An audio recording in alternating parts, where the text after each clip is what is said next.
¿Alguien tiene idea?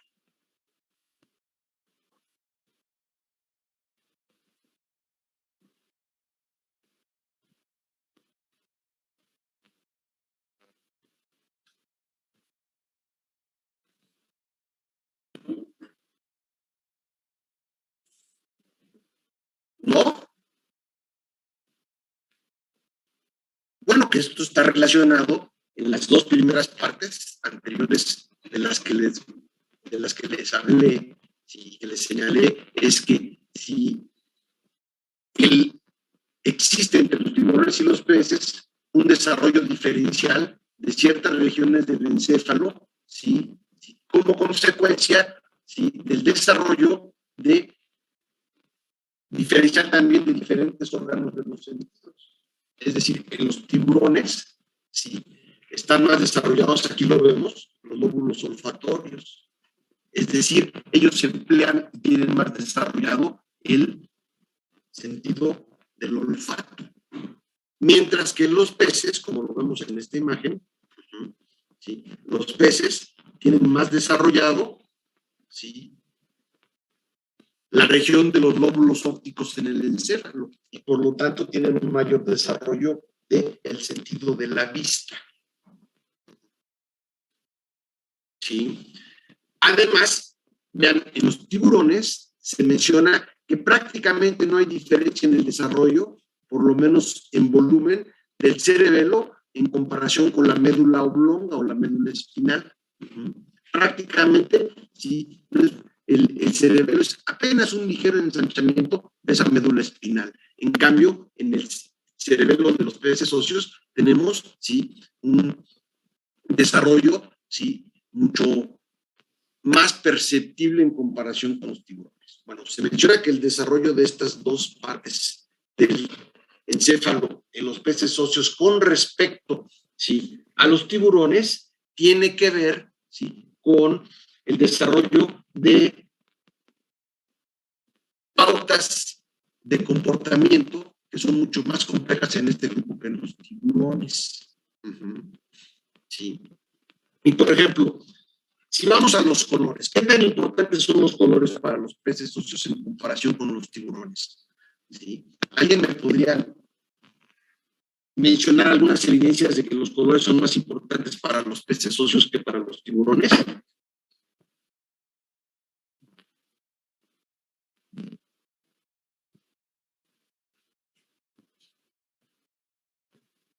¿Podría ser para la reproducción? Como los peces generalmente tienen más colores, son más coloridos, para reconocerse entre sí. Así es, sí, en general los peces óseos tienen un código de colores, sí, involucrado en el dimorfismo sexual y por lo tanto en el reconocimiento de la pareja. En cambio, el dimorfismo sexual secundario en los tiburones prácticamente no se da. ¿Sí? Si ustedes recuerdan, ¿quién me puede mencionar si algunos atributos del dimorfismo sexual secundario en los tiburones?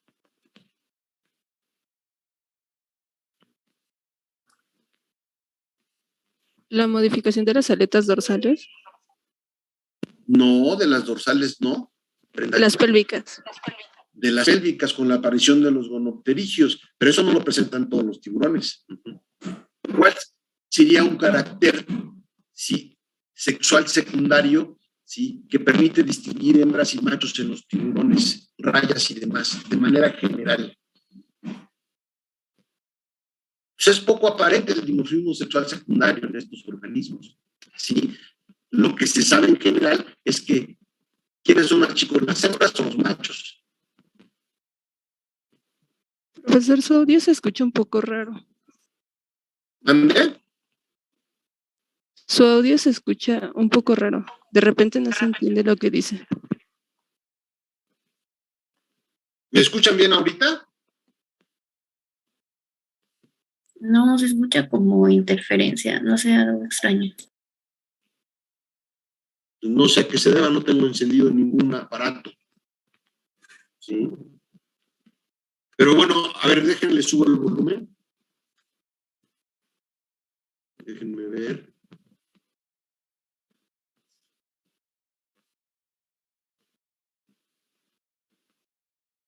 A ver, vamos a dejar de compartir.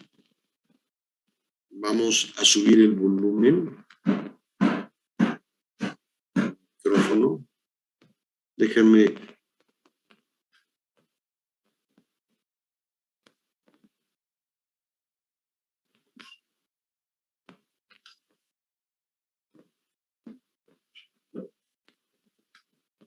Vamos a intentar subir el volumen.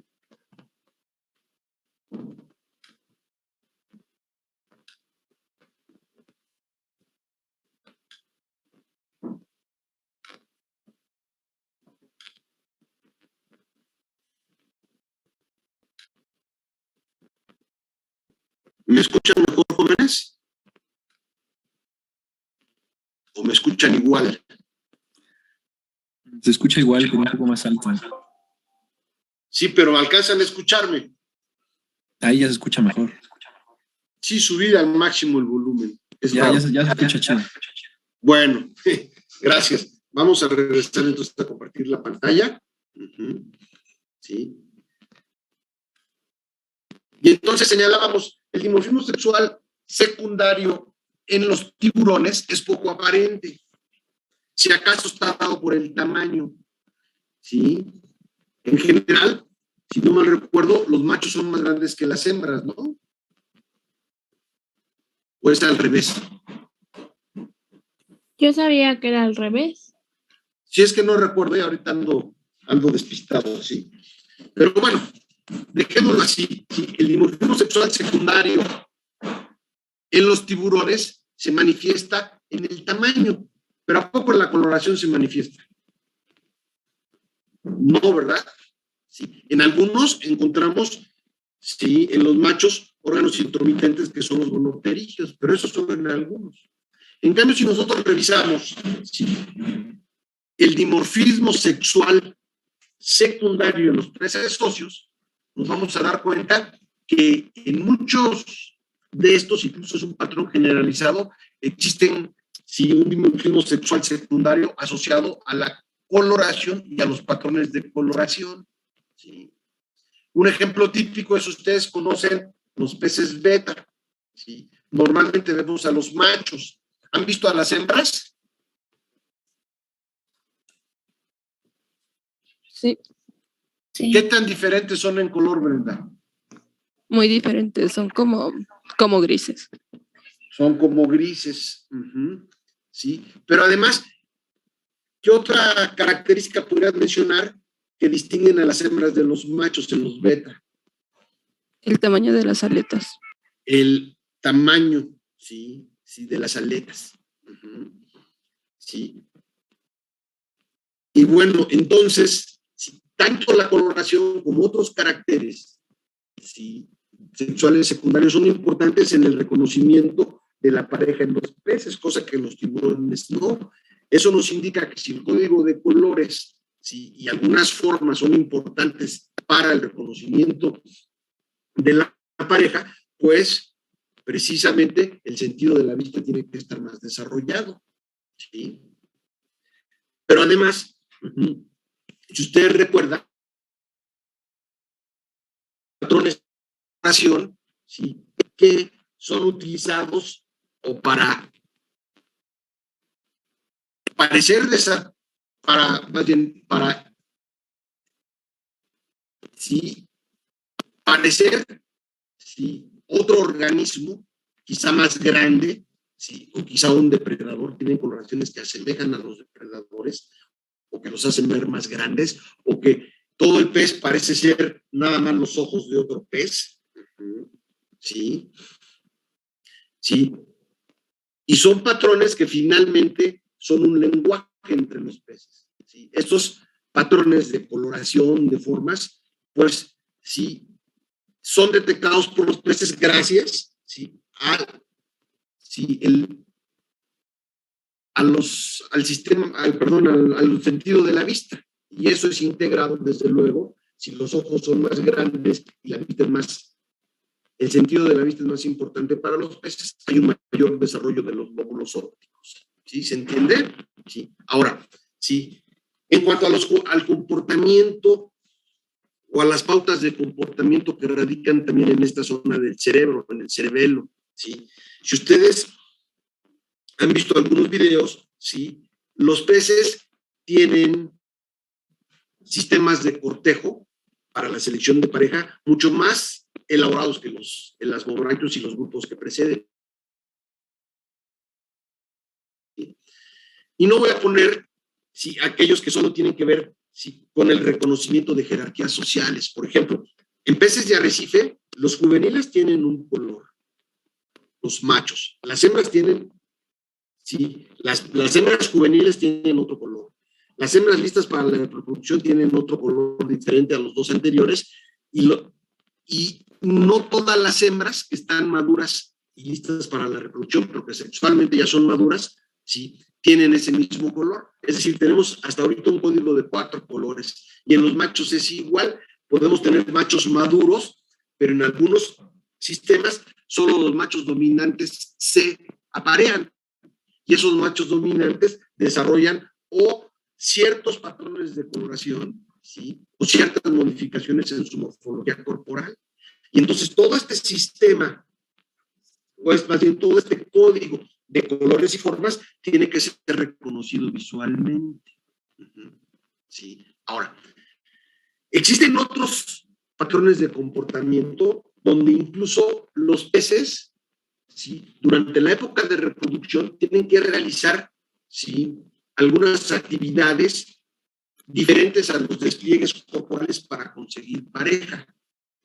Por ejemplo, existe dentro de la familia Gasterosteidae un pez que se conoce como espinocha. Este pez, las poblaciones de estos peces, cuando se da la temporada de reproducción, los machos, ¿qué es lo que hacen? Construyen un nido, un nido bastante elaborado, muy semejante al de algunas aves. Es decir, construyen un nido en forma casi de dona, con fibras que encuentran en el fondo del mar, fibras vegetales, hacen su nido, y una vez construido el nido, todos los machos que se van a reproducir se ponen al lado del nido que construyen. Y entonces las hembras, en ese momento lo que hacen, es precisamente desfilar por todos los nidos, y evaluar a los nidos para encontrar cuáles son los más adecuados para su oviposición. En el momento que encuentran un nido adecuado para la oviposición, las hembras entran al nido, ovipositan solo cierta cantidad de óvulos y se retiran del nido. El macho entra al nido, fertiliza los óvulos y se queda a cuidar los huevos. La hembra no deposita todos los óvulos en un nido, sino sale a buscar otros nidos, para repetir, este comportamiento hasta que finalmente expulsa todos los óvulos. Entonces, se fijan, esta pauta comportamental es muy elaborada. E incluso, vean, la selección de la pareja no se da por atributos físicos, Y además, por otro lado, la pauta del comportamiento de los machos significa el asunto de construir el nido. Se sabe que esas pautas comportamentales radican en esta región del cerebro, del cerebelo. Todas estas pautas de comportamiento y otras más que existen, comportamientos antagónicos entre peces de diferentes especies, que les permiten defender sus territorios, sobre todo en un arrecife, son pautas sumamente elaboradas en comparación con los tiburones. Por lo mencionado, entonces podemos entender por qué en los peces tenemos el mayor desarrollo del encéfalo en estas dos regiones y comparativamente menor desarrollo de la región olfativa en comparación con los tiburones que tienen la región olfativa sumamente desarrollada. Y esto es lo que vamos a mencionar específicamente para el encéfalo de los peces óseos. ¿Por qué? Porque el encéfalo de todos los cordados esencialmente tiene la misma conformación, las mismas regiones, e incluso el mismo número de pares de nervios craneales. Son exactamente iguales en cuanto a las partes, ¿sí? Y en lo único que difieren de grupo a grupo es el desarrollo de diferentes porciones de ese encéfalo. ¿Se entiende, jóvenes? ¿Preguntas?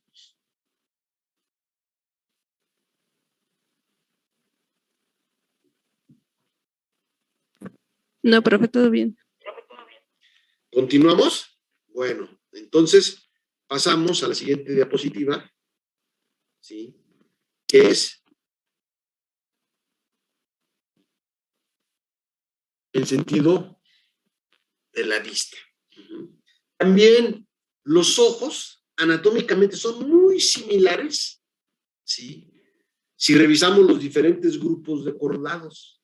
Claro, dentro de cada grupo de cordados, ¿sí? Según el ambiente que habitan y se dan modificaciones muy específicas como respuesta sobre todo a la cantidad de luz, ¿sí? En el caso de los peces, ¿sí? La principal modificación que podemos mencionar en cuanto al patrón general de los ojos en los cordados, ¿sí? Es, por ejemplo, que a diferencia de los vertebrados, donde el enfoque que da el cristalino, que se da entre el cristalino y la córnea para enfocar los objetos a diferentes distancias, se da gracias a la curvatura que tiene la córnea, ¿sí? Incluso, ¿sí? Los niños, ¿sí? Y los adolescentes que tienen problemas visuales, muchos de ellos se deben a que su córnea es sumamente plana, ¿sí? En la actualidad hay forma de operar el ojo para darle la curvatura adecuada, ¿sí? Y entonces ya no tengan ese problema. Sin embargo, normalmente los doctores, los oftalmólogos, recomiendan que esa operación se haga hasta que el ojo alcanza su madurez, porque puede ser que esté un poco plana la córnea cuando en los primeros años de edad, pero esa curvatura se vaya corrigiendo con la edad, ¿sí? En el caso de los peces no se corrige, porque no es un defecto para los peces el tener una córnea bastante plana. Pero entonces, ¿cómo hacen los peces para enfocar los objetos a diferentes distancias? Bueno, eso lo hacen a través de acercar o alejar el cristalino de la córnea. ¿Cómo lo hacen? A través de este músculo que es el retractor del cristalino. Si ustedes observan este músculo, ¿qué va a suceder cuando se contrae? Va a despegar el cristalino de la córnea y cuando se relaja lo acerca, de tal forma que el enfoque que da el ojo de los peces para poder ver nítidamente imágenes a diferentes distancias es muy similar al que se da en los binoculares, en los telescopios. ¿Se acuerdan? Ese enfoque se da por el alejamiento o acercamiento entre los lentes. Sí. Ahora, como mencioné, si los ojos de los peces en general tienen esta disposición, esta conformación anatómica, sí existen diferencias, ¿sí? En el sentido de la vista, fíjense, para los peces que habitan, ¿sí? En aguas donde penetra la luz, donde alcanza a penetrar la luz, es decir, donde encontramos todavía parte, ¿sí? De las longitudes de onda, del espectro de longitudes de onda, ¿sí? Que llegan a la superficie del sistema acuático, ¿sí? Eso tanto en los peces marinos como en los peces de agua dulce. Sin embargo, los peces que habitan en las grandes profundidades marinas, donde prácticamente ya no entra la luz solar, si ya no alcanzamos a tener, sí, restos de la luz solar, pero sí existe otro tipo de luz en estos ambientes, que es la bioluminiscencia.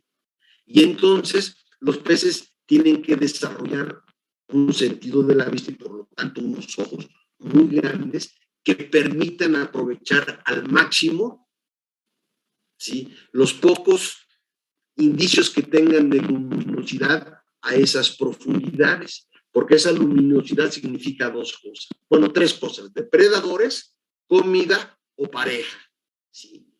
Y en esas regiones, ¿sí? De aguas muy profundas, donde las poblaciones prácticamente de todo son sumamente escasas, ¿sí? ¿sí?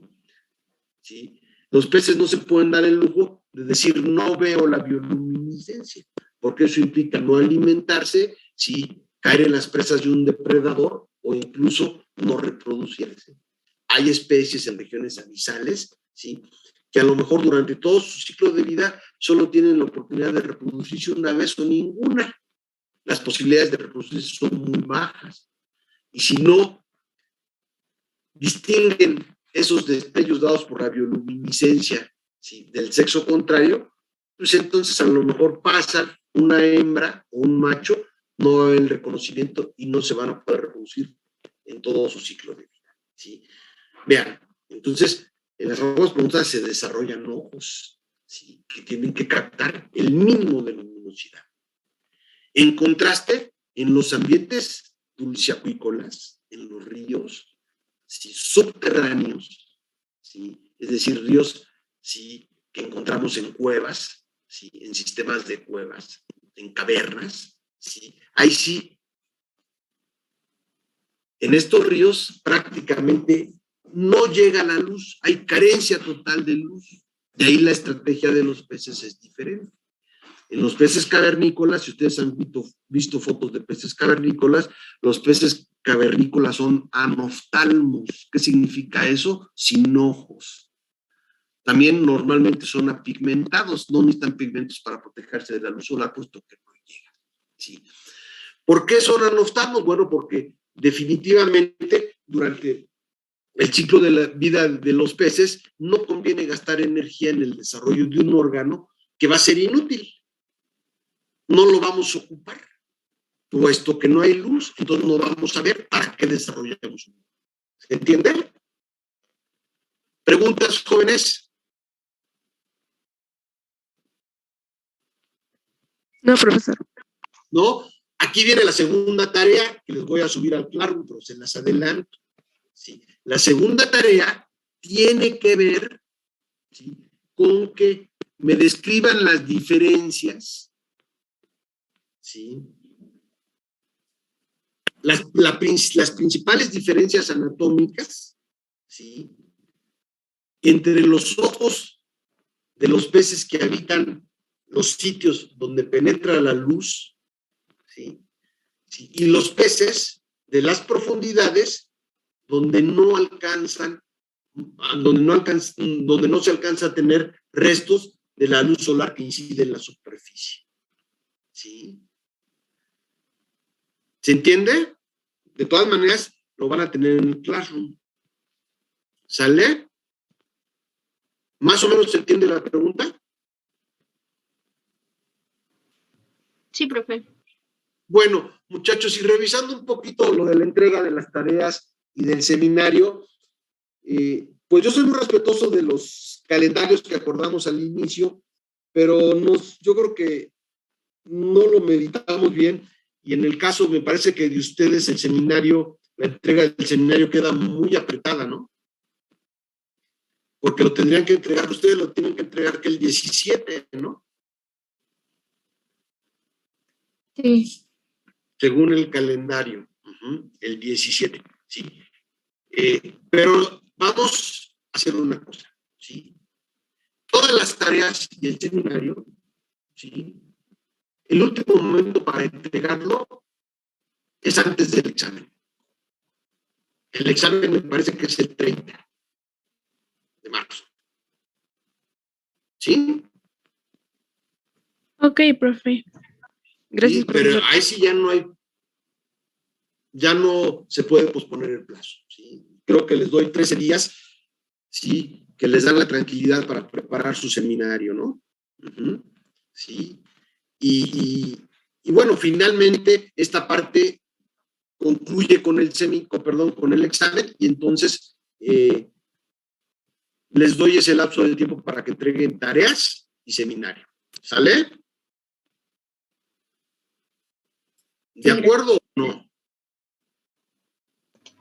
Sí, profe, muchas gracias. Sí, profesor. Nada. Es que veo que lo piensan mucho, como dicen, ¿qué nos convendrá, el 17 o el 30? Yo pensé que todos, sí, maestro, sí, y todos iban a empezar a decir sí, pero los veo dudosos. Pero bueno, lo dejamos para el 30. Eso es lo que revisaríamos del sentido de la vista.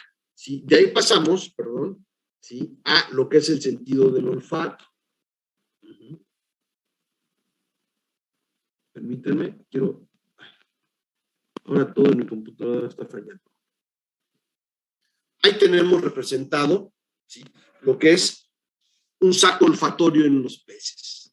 ¿Sí? Los peces presentan un saco olfatorio a cada lado de la cabeza, ¿sí?, y se encuentran, ¿sí?, ubicados entre el margen anterior del ojo y el ápice del premaxilar. ¿Se acuerdan de esa zona?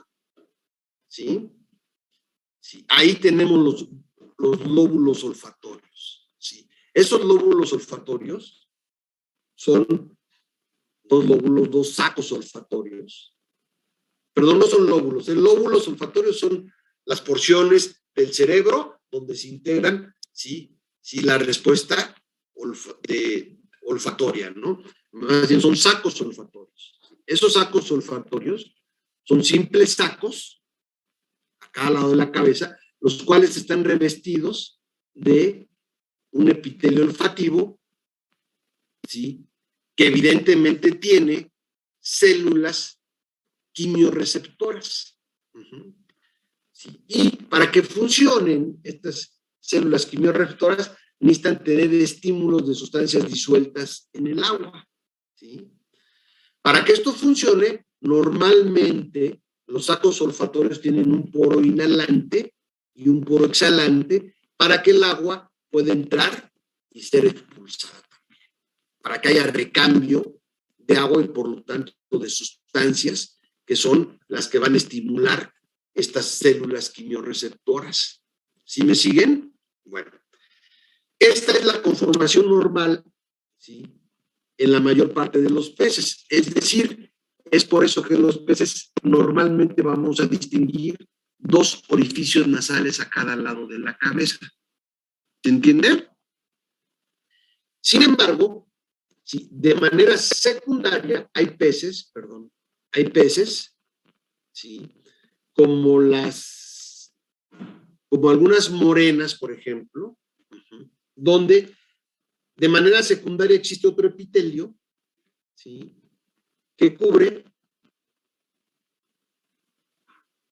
esos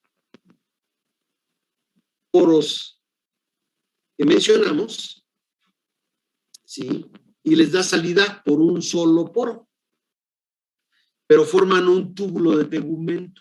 Sin embargo, internamente la conformación es la misma. ¿Se entiende, jóvenes? Sí. ¿Sí? Desde luego, ¿sí?, ese saco olfatorio está inervado, ¿sí?, por un nervio, ¿sí?, que se dirige a la región olfatoria del cerebro. ¿Sí? Así de sencillo es esto, ¿no? De aquí pasamos al sistema de la línea lateral. Este sistema de la línea lateral realmente es un sexto órgano de los sentidos.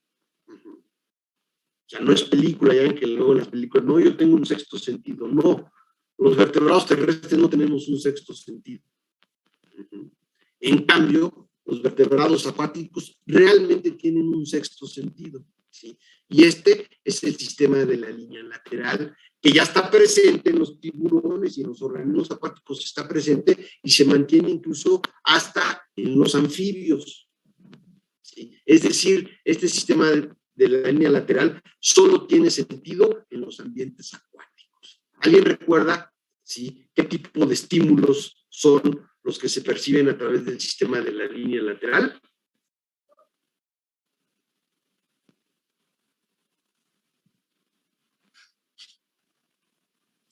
Eran los movimientos que causaban los bancos de peces que se encontraban cerca de ellos. Pero no solo los bancos de peces. ¿Sí? Vibraciones. Así es, vibraciones en el agua, movimientos en el agua, causadas por el movimiento de otros organismos, ¿sí?, el cuerpo de otros organismos, o por qué otra cosa, Ángeles. ¿Sonidos? Por los sonidos, así es. ¿Sí? Es decir, ¿sí? Vean, ¿sí? Como se muestra en el esquema, ¿sí? El pez se desarrolla en un ambiente, ¿sí? Líquido. Y entonces, por ejemplo, si cae una piedrita aquí, va a crear movimiento en el agua con cierta frecuencia y ciertas longitudes de onda que se van a transmitir, ¿sale? Esos van a llegar y finalmente van a estimular esta estructura que se llama neuromasa. Pero también, ¿sí? Puede ser que aquí entre un buzo y grite. Y ese grito se traduce aquí en vibraciones, desde luego de una longitud y una frecuencia diferente a la del movimiento de algo que cae en el agua, que se transmiten, ¿sí? En el ambiente líquido, ¿sí? Y son percibidos por ese sistema de la línea lateral. Pero ¿cómo está constituido este sistema de la línea lateral? ¿Sí? El sistema de la línea lateral se compone de poros. Vean, todo esto que ven, estos puntitos son poros y canales. Si lo vemos en este esquema, ¿sí? Vamos a ampliarlo. Vean, por ejemplo, en las escamas, ¿sí? Esto más oscuro es la escama. Y esto es el epitelio que recubre las escamas. ¿Sí? Esta es la epidermis, ¿sí? La dermis y finalmente acá el músculo acá abajo. Bueno, si se fijan, ¿sí? El sistema de la lateral está conformado por túbulos, ¿sí? Por túbulos que serían estos blancos, que se les denomina canales, los cuales tienen poros que comunican el interior de estos túbulos con el exterior.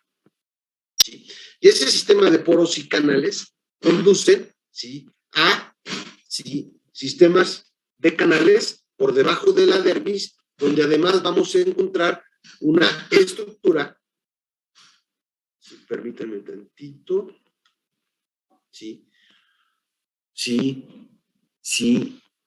Una estructura, ¿sí? Sí, que permite llevar, porque está embebida en una sustancia acuosa, ¿sí? Permite llevar a través de sus poros y canales, ¿sí? Las vibraciones hasta estos, ¿sí? Por estos canales, hasta estas pequeñas vesículas que si las vemos aumentadas, son estas que se denominan neuromastos, ¿sí? Los neuromastos son pequeñas fosetas, ¿sí?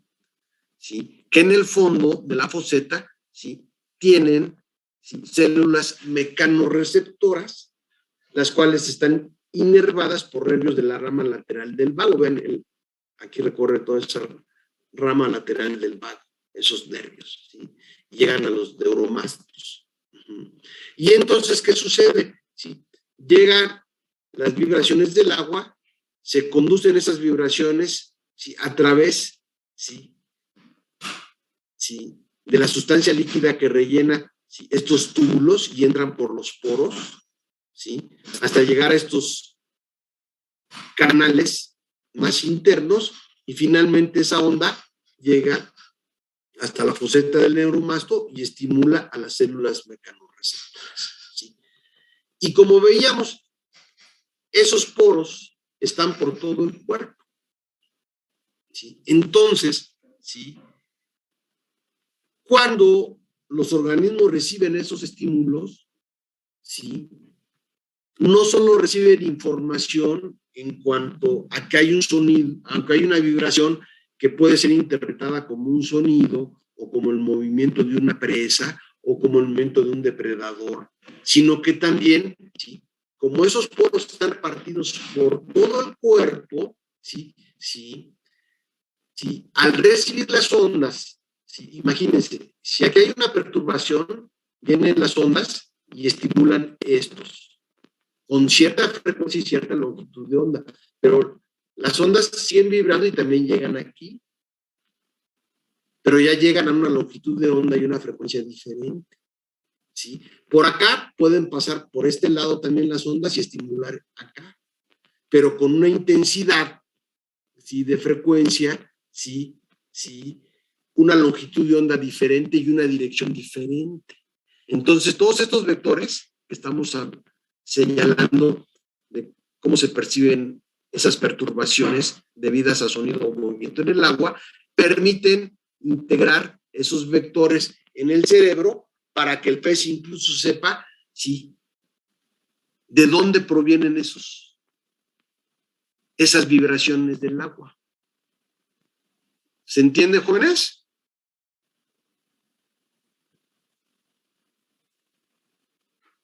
¿Se entiende, jóvenes? Sí, profesor. Y miren, una forma en la que pudieron, sí, indagar, sí, que esto es real, sí, en un pez de acuario, sí, acostumbrado a comer en el acuario, ¿qué es lo que hicieron? Le pusieron, sí, una máscara de látex que seguía todo el contorno del cuerpo y solo tenía perforaciones para las aletas, ¿sí? Para las aletas, y para el ojo y desde luego para la boca. De tal forma que todo esto estaba cubierto por látex, ¿sí? Y en ese experimento que encontraron, cuando ese pez lo ponen sin la máscara, ¿sí? Y lo alimentan en el acuario, cuando le echan la comida, seguramente ustedes si han tenido acuario lo han visto, los peces inmediatamente suben a buscar el alimento, sobre todo si están hambrientos. Si no están hambrientos no los van a buscar, pero normalmente los experimentos los hacen con los peces hambrientos.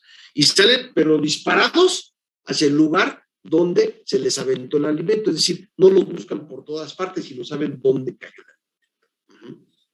Desde luego, cuando hay luz, esto lo hacen también con ayuda del sentido de la vista, ¿sí?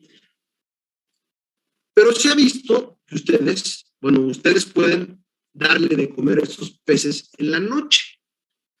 Y también se avientan la comida o las hojuelitas en cierto lugar del acuario, en una oscuridad absoluta, ¿sí? Donde los peces no pueden utilizar el sentido de la vista. De todas maneras salen disparados hacia el sitio donde uno les arrojó el alimento. Pero, oh sorpresa, cuando les ponen esta máscara de látex, en la noche, ¿sí? A la oscuridad total, cuando echan el alimento, los peces no hacen por el alimento, aunque estén muy hambreados. ¿Sí? ¿Por qué? No se enteran que cayó alimento.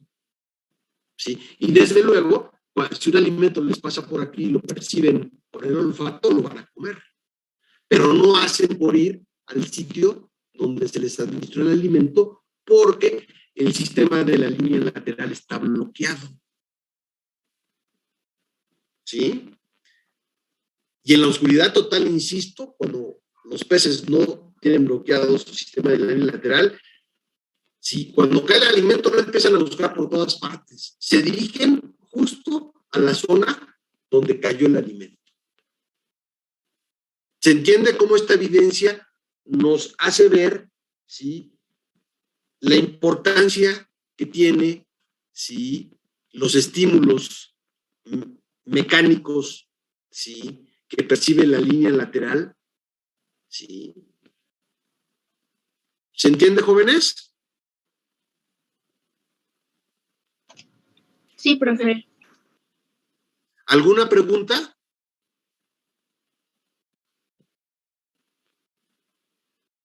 Bueno, yo solo agregaría que en el caso de los peces, esos poros y canales los tenemos por todo el cuerpo. Sí, sí. Y principalmente, sí, este cúmulo de poros y canales los encontramos muy desarrollados en la región cefálica y en esto que se llama la línea lateral. Entonces, cuando las clases hablan de la línea lateral, ¿qué es lo que tienen que buscar? Para buscar una línea en la longitud del cuerpo que tiene esos poros y esos canales que los van a observar en las escamas. Es decir, no es coloración. ¿Sí? En los peces que no tienen pigmento uno logra ver el lugar donde se insertan cierta musculatura y pareciera formar una línea. No es eso. ¿Sí? Lo que tienen que buscar es una serie de escamas en una línea lateral donde puedan apreciar los poros de la línea lateral. ¿Queda claro? En el caso de los tiburones, ustedes los vieron también. Si ustedes iban a la región cefálica, tanto de los tiburones como de las rayas de los torpedos, hacia la región ventral y sobre todo en la región cefálica, se ve un chorro de perforaciones muy, muy finitas. ¿Sí? Esos son los poros del sistema de la línea lateral. ¿Sale? ¿Preguntas?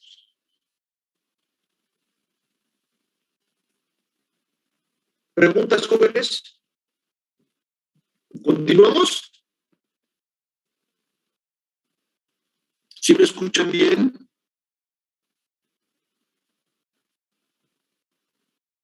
Sí se le escucha, Sí, profe, profe. pero de momentos otra vez como que se le traba un poco, o sea, como que se escucha, ¿cómo decirle? Como sucio el audio.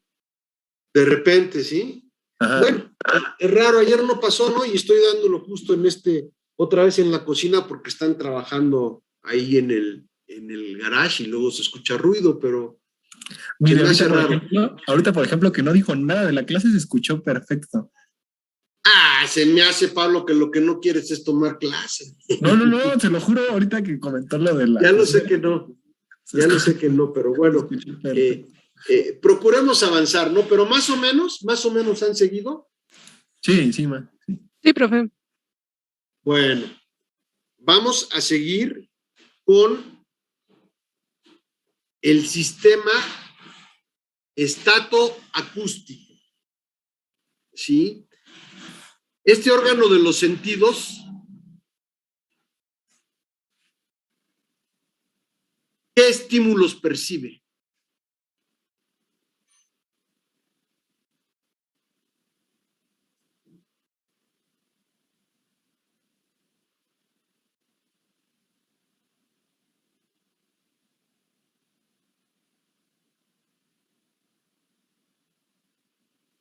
¿El sonido?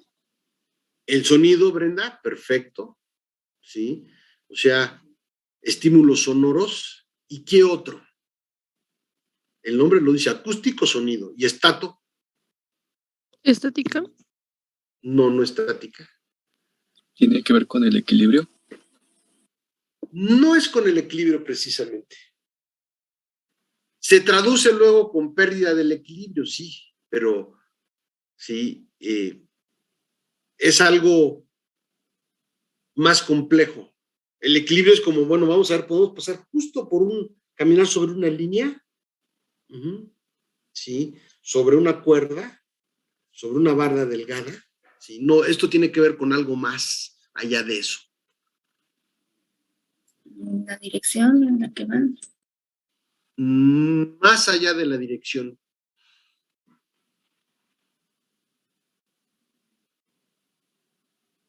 Sí, este órgano de los sentidos, este sistema estatoacústico, sí, va a percibir, sí, nuestra posición en el espacio. Es decir, sí, este sistema es el que nos permite, cuando nosotros estamos parados, erguidos, normalmente, sí, ¿en qué parte del cuerpo nos indica, sí, hacia dónde está el cielo?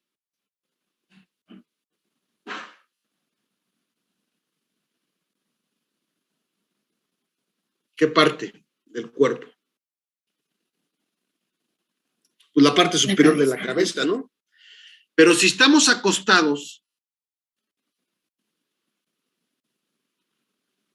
¿qué parte del cuerpo es la que se dirige hacia el cielo?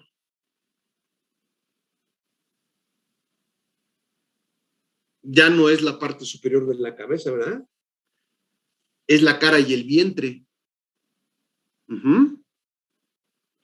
¿Pero por qué? Independientemente de la posición que estemos, sí, perdón, independientemente de que cerremos los ojos, tenemos esa idea del espacio.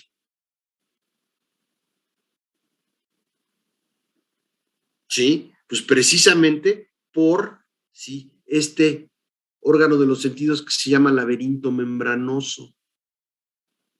¿Sí? ¿Sí? Nos da idea del espacio, ¿sí? Que cuando sufrimos un golpe en los costados de la cabeza a nivel del oído, ¿sí?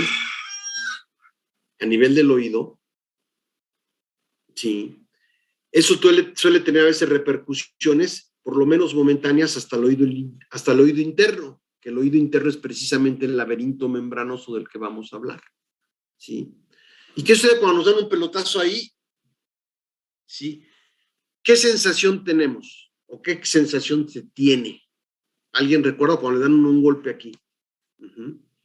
¿Qué es lo que dicen? Perder el equilibrio, como desorientación. Bueno, sí, más que perder el equilibrio, se marea uno, ¿no? Momentáneamente. ¿Por qué se marea uno? ¿Sí?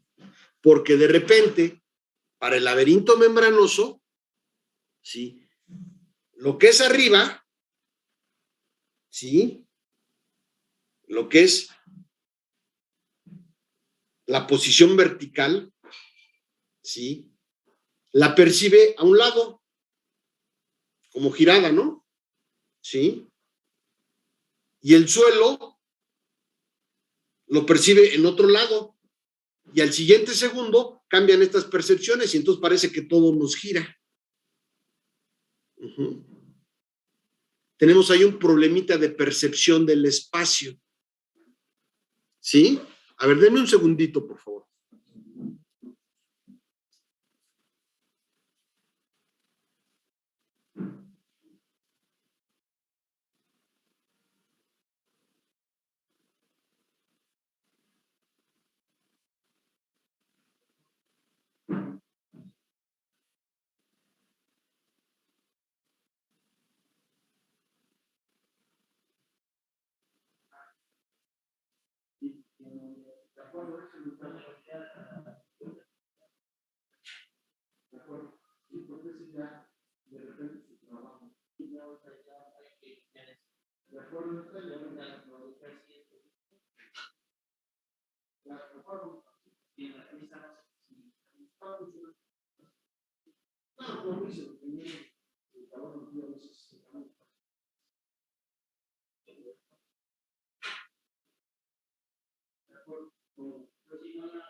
Perdón, jóvenes, pero se fueron los trabajadores y tenía que ir a cerrar la puerta y a lo mejor lo que escuchaban era parte de los ruidos. Pero bueno, ¿sí?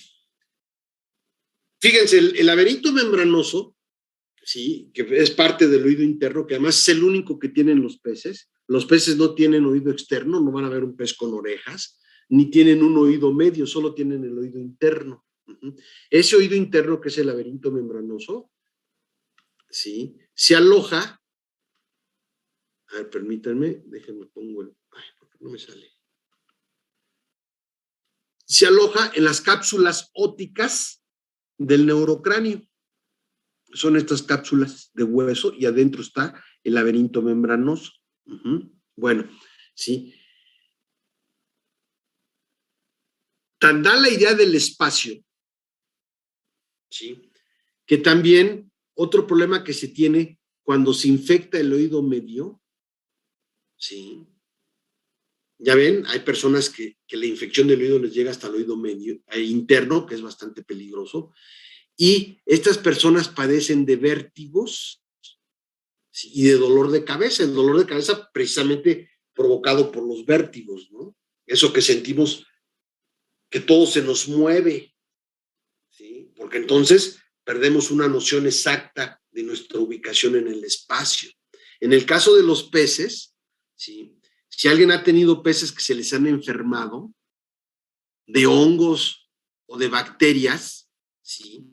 Cuando esa infección llega al oído interno, ¿sí? Los peces tienen un comportamiento muy particular en los acuarios antes de morir. ¿Alguien ha visto ese comportamiento?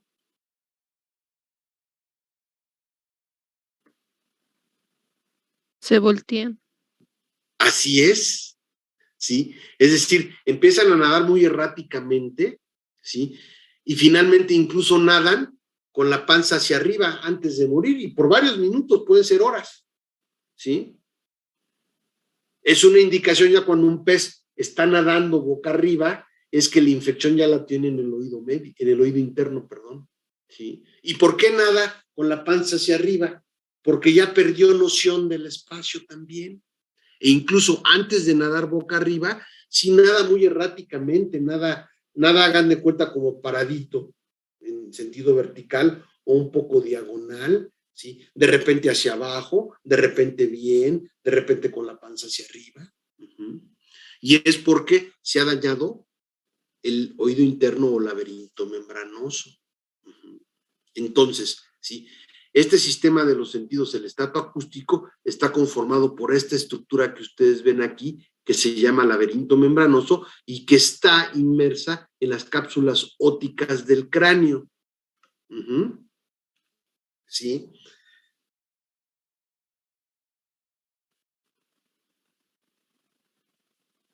¿Las lampreas tienen laberinto membranoso? ¿Los peces bruja o michídeos tienen laberinto membranoso? ¿Los tiburones tienen laberinto membranoso?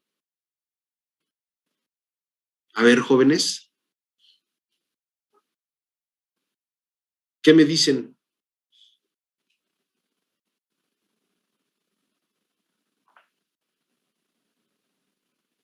¿Lo vieron o no lo vieron? No. Bueno, entonces nos vamos más rápido, ¿no? Si no lo vieron, bueno, pues directamente se lo señalo, ¿sí? Los ágnatos ya presentan un laberinto membranoso, ¿sí? Y de ahí para adelante, ya hay laberinto membranoso. Sin embargo, por ejemplo, en los mixínidos, ¿sí? Vamos a ver que el laberinto membranoso solo tiene un conducto de estos, un conducto semicircular, ¿sí? Que realmente le dicen conductos, pero son túbulos, ¿sí? En el caso de la lamprea tienen dos conductos semicirculares, ¿sí? Ya en los tiburones tienen 3, ¿sí? Bueno, pero ¿qué es el laberinto membranoso? ¿Cómo es anatómicamente? El laberinto membranoso son unos túbulos, ¿sí?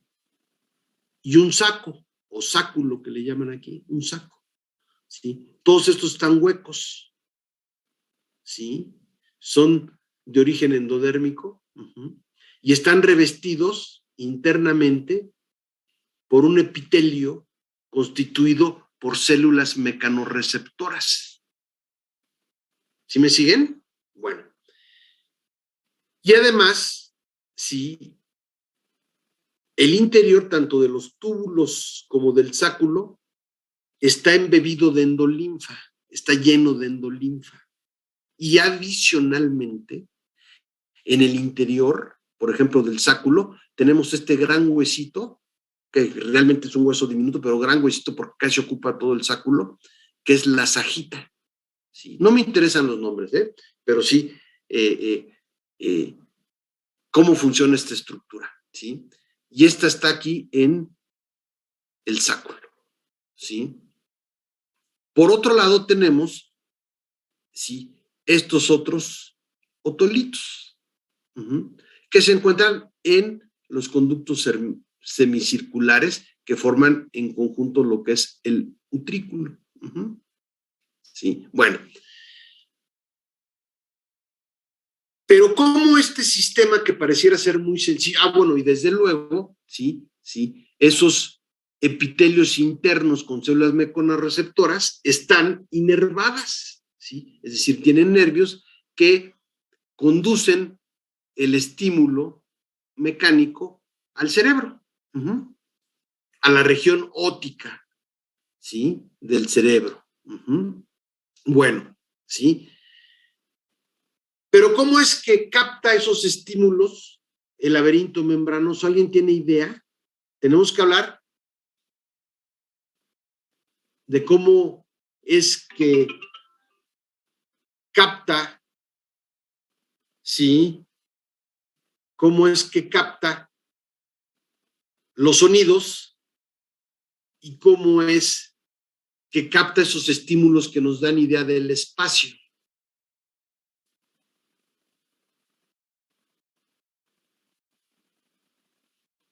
Pero esta estructura lo puede explicar. ¿Alguien tiene una noción de cómo funciona esto? Por ejemplo, ¿cómo creen que funcione para percibir los estímulos acústicos?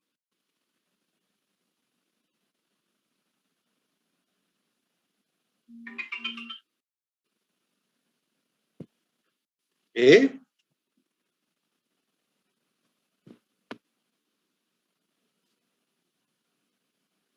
Los mecanorreceptores recibirían las vibraciones, ¿no?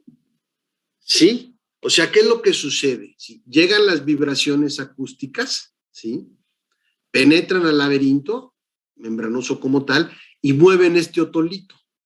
Este otolito choca contra las paredes del sáculo, ¿sí?, y entonces estimula las células mecanorreceptoras, Brenda. Así de sencillo. ¿Sí? Ese como que es fácil de comprender. ¿Sí?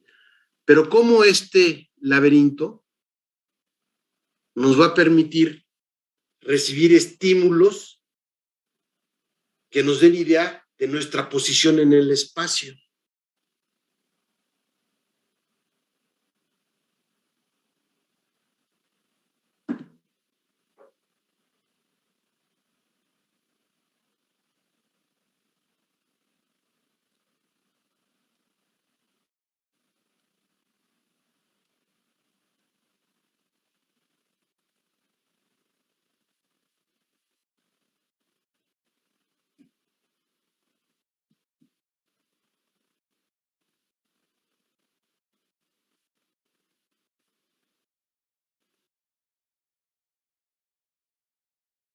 ¿Nadie?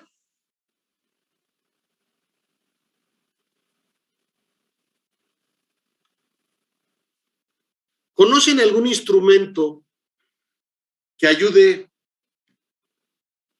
a saber si algo está completamente vertical o horizontal? Que eso ya nos da idea del espacio, de la posición de algún objeto en el espacio.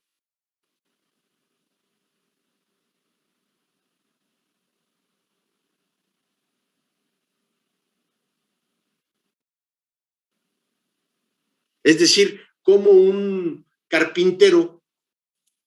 ¿Se refiere al nivel, profe? Ah, claro, al nivel, Pablo. Sí, el nivel. ¿Nos puedes describir cómo es un nivel? Sí, un nivel, pues es como una barra, plana que tiene en el centro y en los laterales unos tubitos chiquitos de plástico que encierran un líquido, pero tienen una porción de aire. Entonces se forma Tienen una como burbuja de aire, sí. una burbuja, exactamente. Y cuando queremos... ¿Y qué más algo- tienen aparte? pues tienen pues marcas de medida, ¿no? Como una regla. No. En el tubito tienen algo que es muy claro, aparte del líquido Claro, sí, amarillo. en el tubo tienen unas marcas que definen como lo que sería la mitad del tubo. Son unas- dos marcas unas rayitas. negras. Ajá. Uh-huh. Sí, sí. Y entonces, ¿cómo le haces para saber que algo está completamente horizontal? Porque la burbuja de aire que está dentro del líquido se queda entre esas dos marcas. Tiene que estar entre esas dos marcas cuando tú pones tu nivel en posición horizontal. Uh-huh. ¿Sí? ¿Y qué sucede? Sí, la burbuja se va a mover en el tubito dependiendo de la posición que des, ¿sí? Y cuando está completamente horizontal, va a estar justo la burbuja en medio de las dos marcas negras, ¿sí? Si se cuelga un poquito hacia la derecha, hacia mi derecha, la burbuja, ¿sí?, va a tocar la línea del lado izquierdo, y entonces tú sabes que tienes que subir la madera del lado derecho para que la burbuja otra vez se mantenga en el centro, ¿sí? Si se cuelga del lado izquierdo, va a tocar la rayita del lado derecho y sabes que tienes que, ¿sí?, corregir del lado izquierdo o bajar del lado derecho. ¿Se entiende? Si nosotros hacemos esta analogía, el nivel se parece al laberinto membranoso, y si es así, díganme las partes, ¿cómo nombrarían en ese nivel las diferentes porciones del laberinto membranoso? Ya vimos que el sonido se percibe en esta parte. Quiere decir que la idea del espacio, la percepción del espacio, es en estos túbulos que se comportan como un nivel.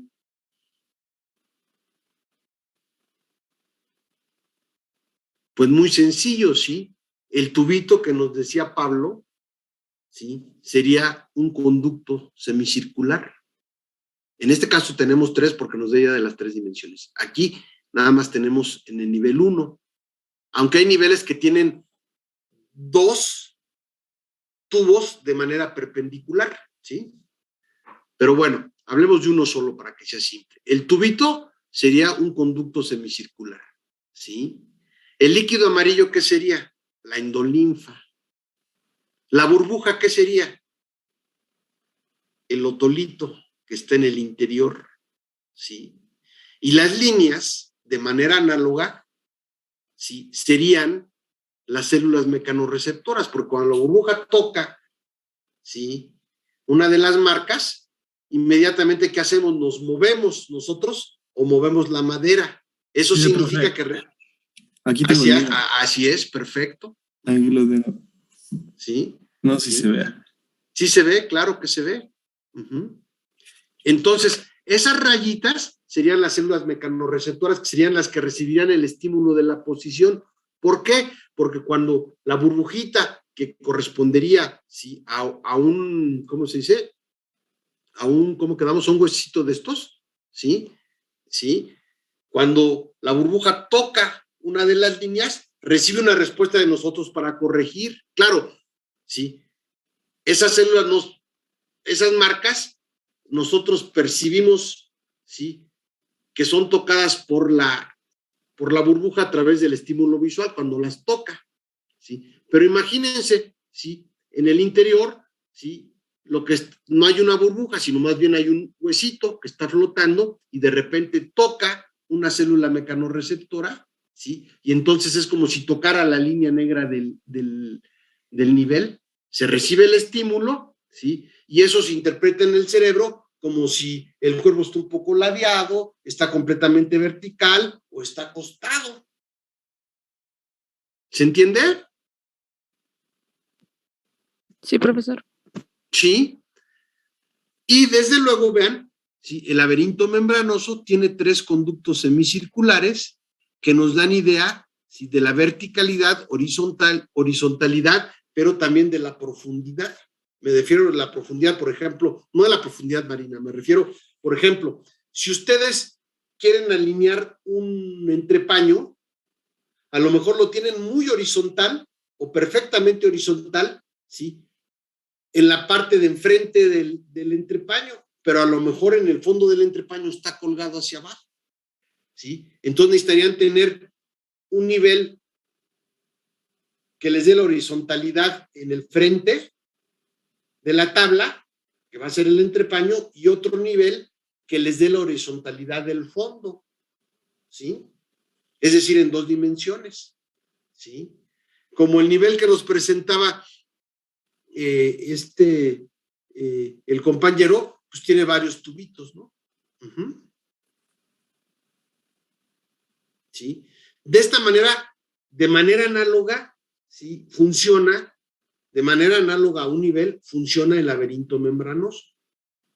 ¿Se entiende? Preguntas, jóvenes. Todo bien, profesor. ¿Todo bien? Bueno. Existe, ¿sí? Un órgano, ¿sí? Que coadyuva la percepción del sonido en el laberinto membranoso. ¿Por qué?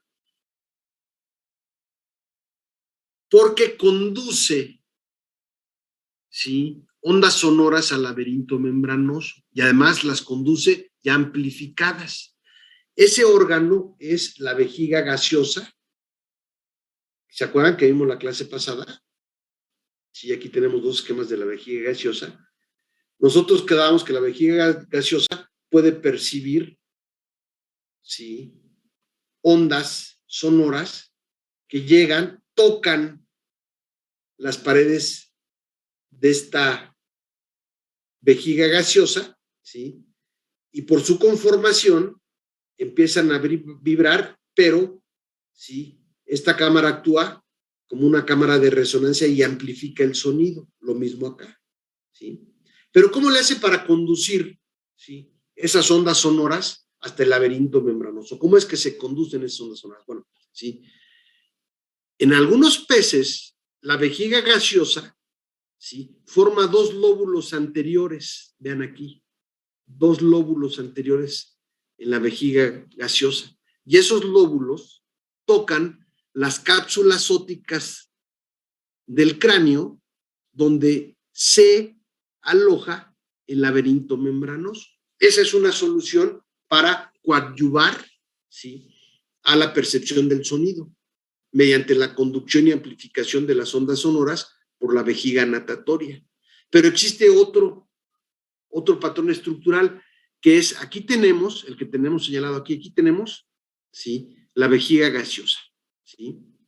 Y bueno, pues resulta que las primeras 4 vértebras, ¿sí? Junto con los osículos intervertebrales, los que decíamos que estaban entre las espinas, ¿sí? ¿Sí? Y entre los ¿cómo se llama? Las parapófisis de estas 4 vértebras en la región ventral, se modifican para formar una estructura que se le denomina osículos de Weber. ¿Y qué es lo que hacen estos osículos? Simple y sencillamente es una estructura que le da continuidad, es decir, hace que todos los huesos se toquen entre ellos y que en la parte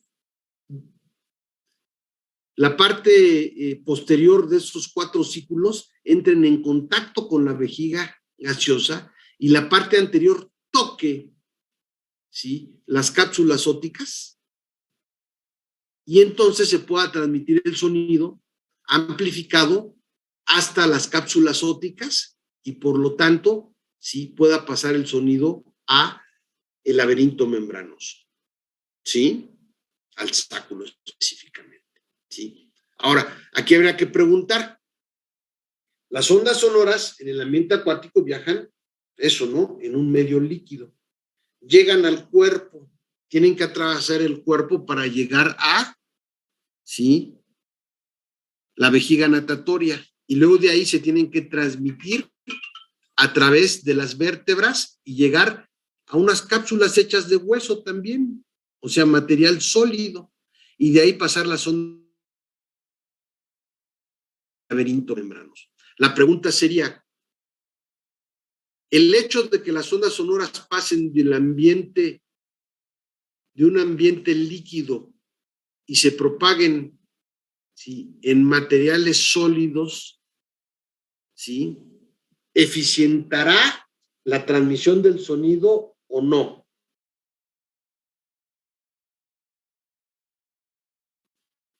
O sea, la pregunta es muy sencilla. ¿Dónde se transmiten mejor las ondas sonoras? ¿Sí? ¿En un medio líquido o en un medio sólido? ¿O en un medio aéreo? En el aéreo. No, En el líquido, ¿no? tampoco, Aranza. Ya no nos queda más que el sólido. ¿Sí? El sonido se transmite mejor en un medio sólido. Uh-huh. ¿Sí? Tanto que recuerden, ¿alguna vez hicieron los teléfonos con alambrito y una lata?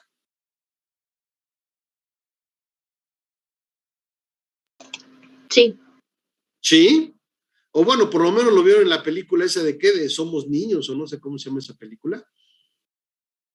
¿Sí? Donde los hijos de todos los protagonistas se quedan en un cuarto, les quitan los celulares y se pueden hacer estos teléfonos con hilos y latas. ¿Sí? Si ustedes hacen eso, ustedes pueden hablar despacito en la lata y el que está en el otro extremo los escucha perfectamente bien, ¿sí? ¿Sí? Y lo que dijo no se puede transmitir por el aire tan fácilmente. Y a lo mejor lo escuchamos y no estamos muy alejados, pero lo escuchamos más nítidamente, ¿sí?, a través de, ¿sí?, la difusión del sonido por ese hilo. Eso es un experimento que nos demuestra cómo las ondas sonoras viajan más en el estado sólido que en el estado líquido. Perdón, que en el estado aéreo, ¿sí? En un gas, en el estado gaseoso, ¿sí?, en un medio gaseoso, ¿sí? Y entonces, si el gradiente va de propagación de las ondas sonoras, va de mayor a menor, de sólido, líquido y gas. Entonces, cuando llegan acá, las ondas sonoras son captadas por estas estructuras que son sólidas, ¿sí? Incluso, ¿sí?, es más eficiente la transmisión del sonido, ¿sí? Tan eficiente es que, vean, no entran por un conducto, ¿sí?, ni los osículos de Weber, ni estas, ¿sí?, ¿cómo se llama? Estos lóbulos de la vejiga gaseosa solo tocan las cápsulas ópticas. Y las cápsulas ópticas son de hueso, son sólidas. Pero insisto, ¿sí?, en un medio sólido se transmite mejor el sonido, ¿sí? Y de esa manera, la vejiga gaseosa contribuye a, ¿sí?, conducir las ondas sonoras hasta el laberinto membranoso, ¿sí? Sin embargo, ¿sí?, no es tan eficiente el oído en los peces, ¿sí? Porque finalmente, el atravesar el cuerpo en los peces, ¿qué representa más? ¿El viajar en un ambiente líquido o en un ambiente sólido?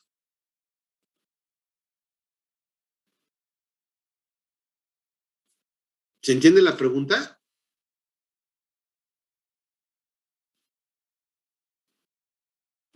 ¿Podría repetirla, por favor? Sí. Voy. Sí, cuando las ondas sonoras se transmiten a través del cuerpo, ¿sí?,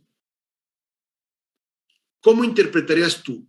¿El atravesar el cuerpo significa, ¿sí?, moverse por un medio líquido o por un medio sólido? Sería sólido, ¿no? No, David. Si tú recuerdas el porcentaje de agua y de líquidos que componen, ¿sí?, la mayor parte del cuerpo de los seres vivos, es mayoritariamente líquido. O sea, es una mezcla, ¿sí? Hay elementos completamente sólidos y hay elementos completamente líquidos. Pero si sacamos un balance, un alto porcentaje del cuerpo sobre todo los vertebrados, es líquido. ¿Sí? Y entonces no es tan eficiente. Desde luego, cuando el sonido llega a estructuras duras, como pueden ser los huesos, ahí sí es muy eficiente la transmisión del sonido. Pero el esqueleto axial, por ejemplo, para ver cómo se transmite el sonido en los osículos de Weber, los tenemos justo en el centro, es el eje principal del cuerpo. ¿Se entiende? Entonces, realmente, sí, no es tan eficiente la entrada de sonido al cuerpo de un pez. ¿Sale? ¿Alguna pregunta, jóvenes?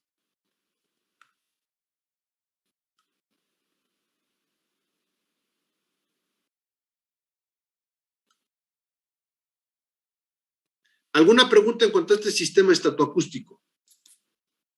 No, profesor. Bueno, entonces continuamos. A ver, no quiere cambiar.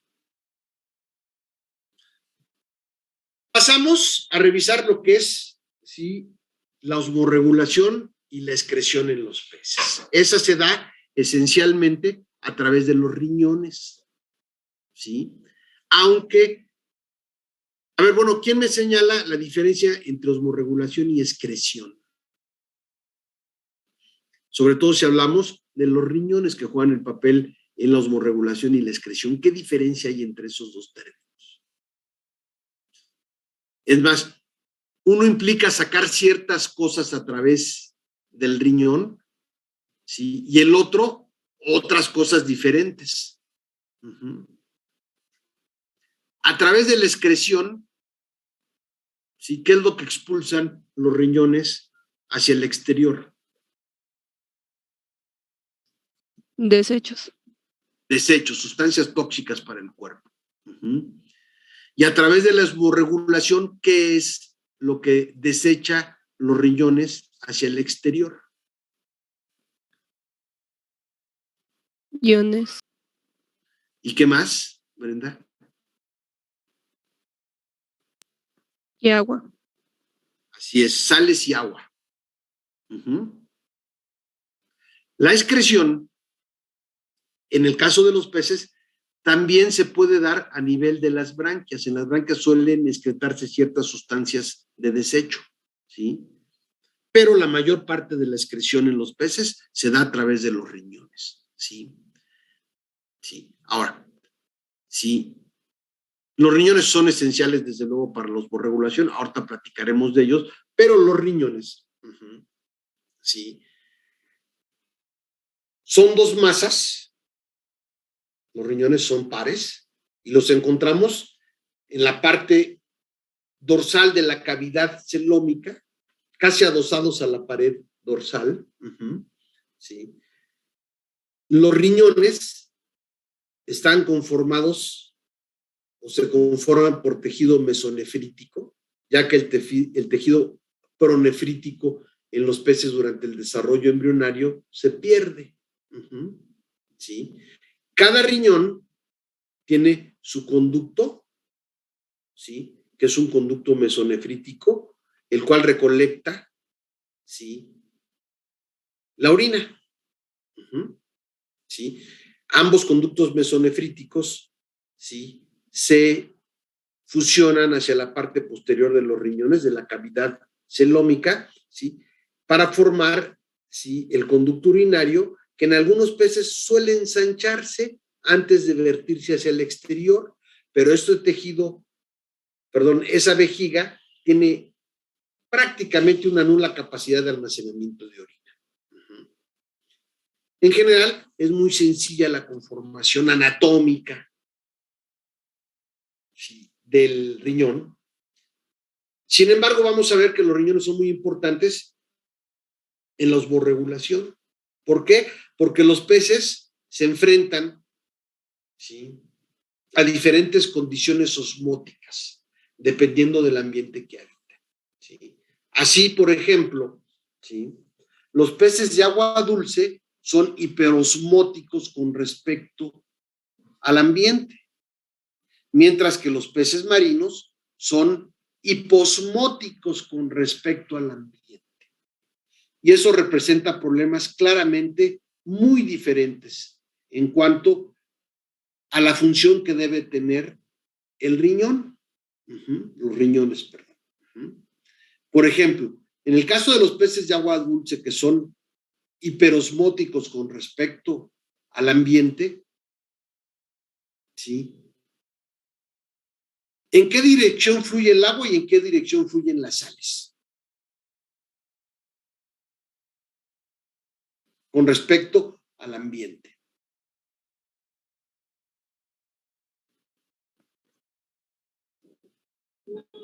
¿Salen las sales del pez y entra agua? Así es. ¿Sí? A través de todos los tejidos salen sales y entra agua. Entonces, el pez, si no tiene un riñón diseñado para sacar agua y retener sales, se va a morir, ¿no? Y uno de los primeros efectos es que el pez, ¿qué sucedería? Pues se inflaría de agua, ¿no? Y estallaría. Por el contrario, en los peces marinos, que son hiposmóticos, ¿sí? La direccionalidad cambia, ¿no? ¿Sí? El agua tendería a salir del cuerpo y las sales a entrar. ¿Se entiende? Y entonces los peces se deshidratarían. Si lo vemos así, ¿cómo tendría que ser la orina en cuanto a volumen en los peces marinos y en los peces de agua dulce?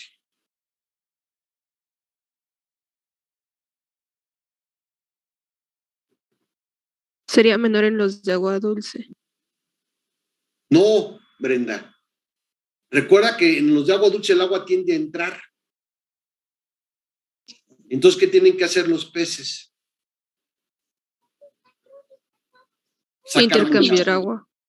Sacar mucha agua a través de los riñones, porque si no se inflarían de agua. Y en cambio, en los peces marinos, donde el agua corporal tiende a salir, ¿sí? ¿Cómo sería la función de los riñones? ¿Cómo sería la orina? Sumamente escasa, ¿no? Para retener agua y no la sigas perdiendo. ¿Se entiende?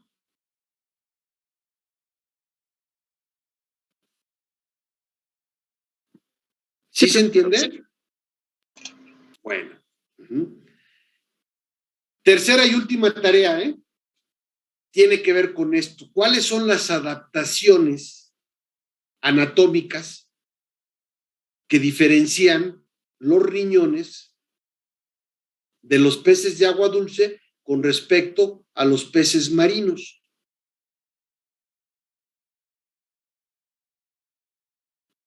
¿Sí?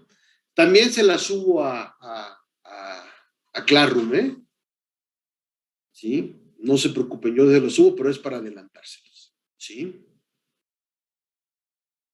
¿Alguna pregunta que no tenga que ver con la tarea, desde luego? ¿Sí?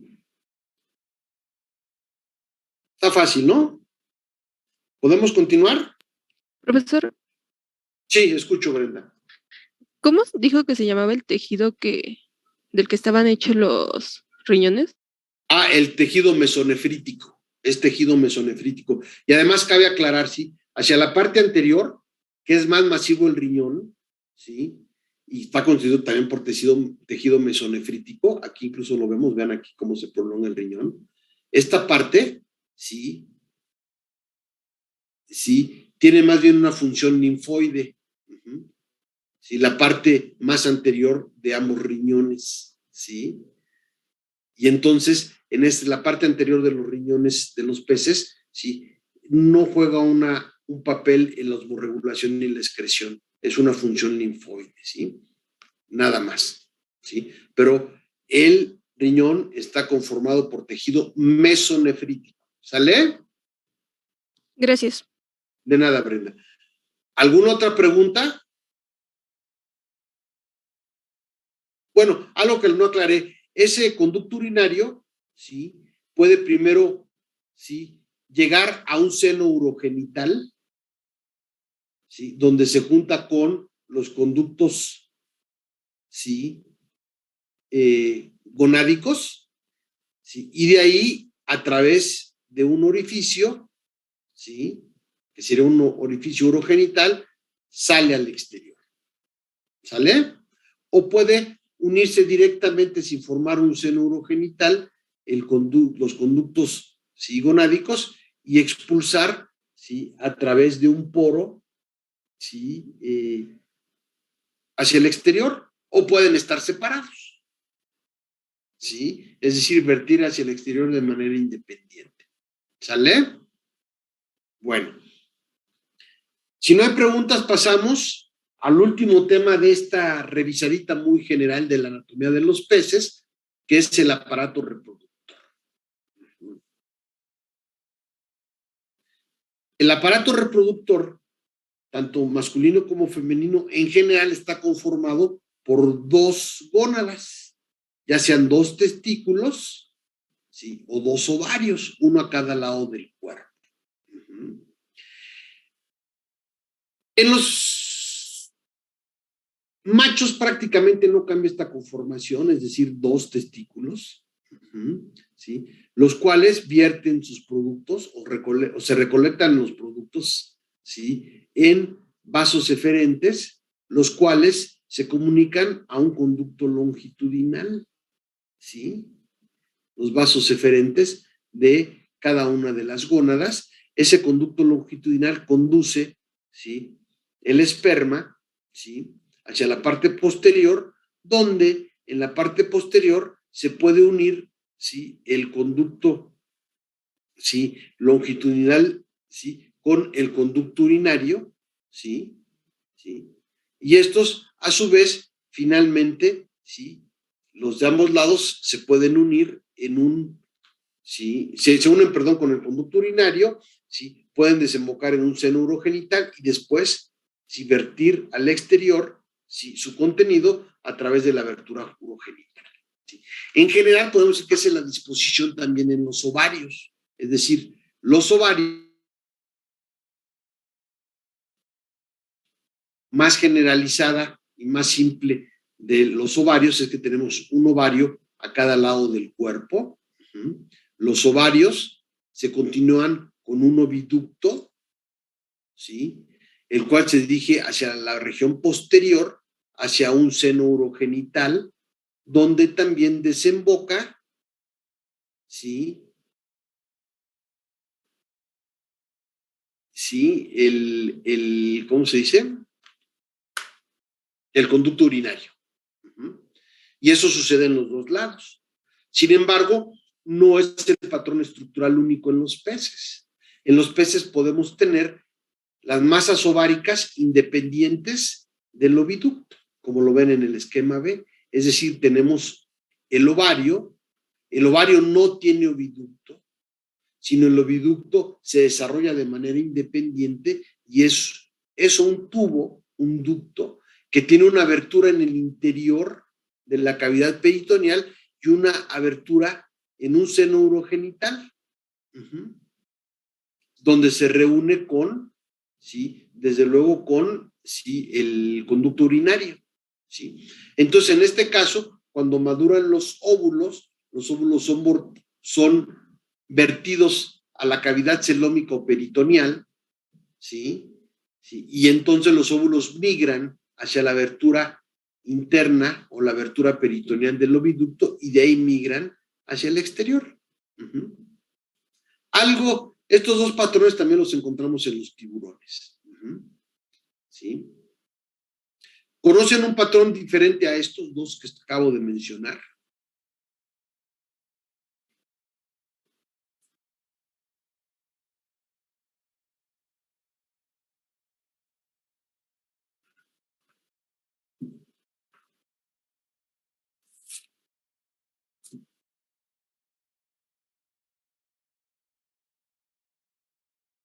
Por ejemplo, los tiburones, se agrega una estructura más que es la glándula nidamentaria. ¿Se acuerdan? La glándula nidamentaria, que sirve para secretar una sustancia corácea que además recubre al huevo, le da protección y además esa cubierta corácea tiene una especie de zarcillos que son como unos resortitos, ¿sí?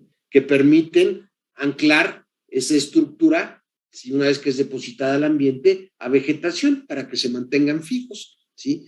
Pero en general o tienen la disposición que mencionamos en la letra A o en la disposición en la letra B. Pero la pregunta es, en algunos otros grupos que revisaron antes de los peces óseos, ¿había otro patrón estructural, otra anatomía de las gónadas? ¿O siempre han sido estas dos?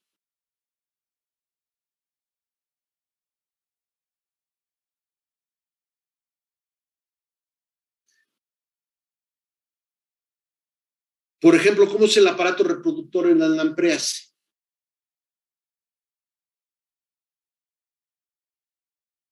¿Tienen oviductos o conductos longitudinales las gónadas de las lampreas?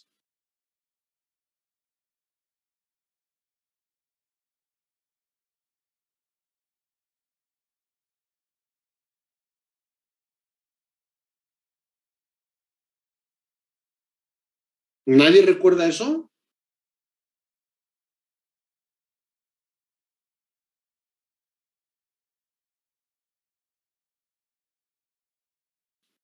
Las lampreas, ¿sí? Las gónadas de las lampreas no tienen conductos, ¿sí? Para sus células sexuales.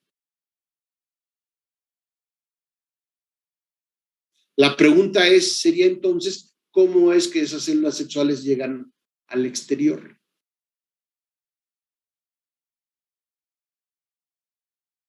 ¿Alguien recuerda?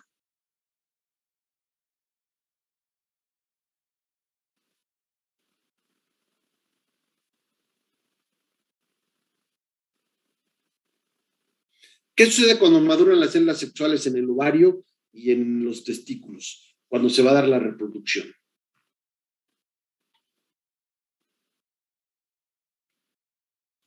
Ocupan casi toda la cavidad peritoneal. La cavidad peritoneal o celómica o peritoneo. ¿Sí? Estoy de acuerdo, las gónadas se desarrollan y ocupan casi toda la cavidad, ¿sí? Peritoneal. Pero, ¿qué sucede con esas células sexuales? ¿No se pueden quedar ahí? ¿Cómo es la reproducción en estos peces? Es externa. ¿Cómo llegan al exterior las células sexuales?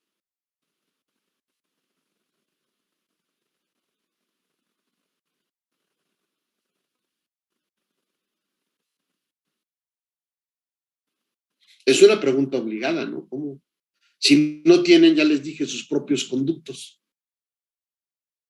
Es decir, cuando esas masas ováricas y testiculares están en su máxima dimensión que pueden alcanzar, prácticamente estallan y se vierten todas las células sexuales a la cavidad celómica. ¿Cómo salen de ahí al exterior?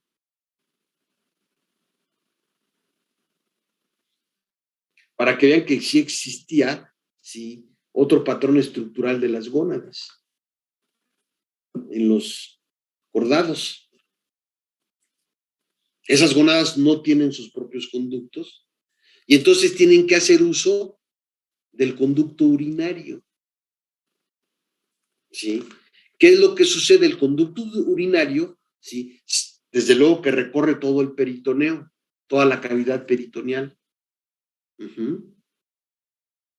¿Qué sucede? ¿Sí? En una porción muy específica, casi al final de la cavidad peritoneal, ese conducto tiene un poro que comunica el lumen de ese conducto con la cavidad peritoneal. Y entonces, a través de ese poro, ¿sí? Las células sexuales pasan al conducto urinario y de ahí al exterior. ¿Se entiende? Ese es un modelo diferente. Bueno. Sin embargo, en los peces tenemos todavía un modelo adicional. a estos tres que hemos revisado. ¿Sí? Es decir, los ovarios que no tienen conducto y que tienen que utilizar el poro del conducto urinario, ¿sí? Los ovarios que son independientes al oviducto y los ovarios que tienen su propio conducto, su propio oviducto. En los peces óseos, además tenemos otro patrón, ¿sí? Y es en los peces óseos donde el desarrollo se da interno, el desarrollo embrionario es interno. En los peces ovovivíparos o en los peces vivíparos.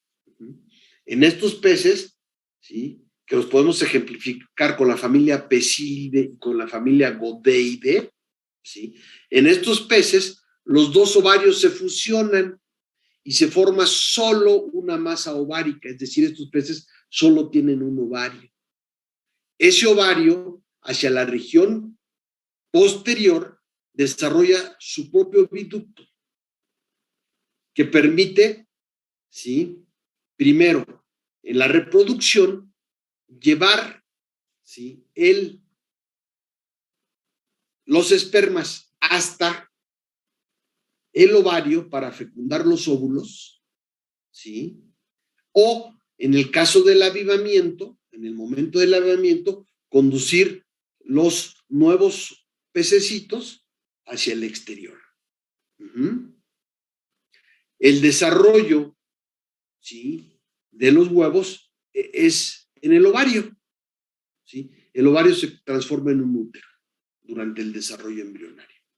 Pero entonces ese es el otro patrón estructural en el cual los ovarios se fusionan para formar una sola masa ovárica.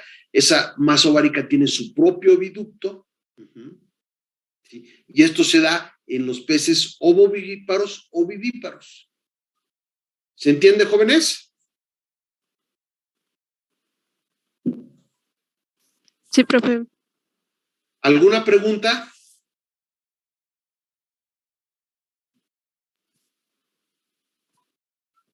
Todo bien, profesor. ¿Todo bien?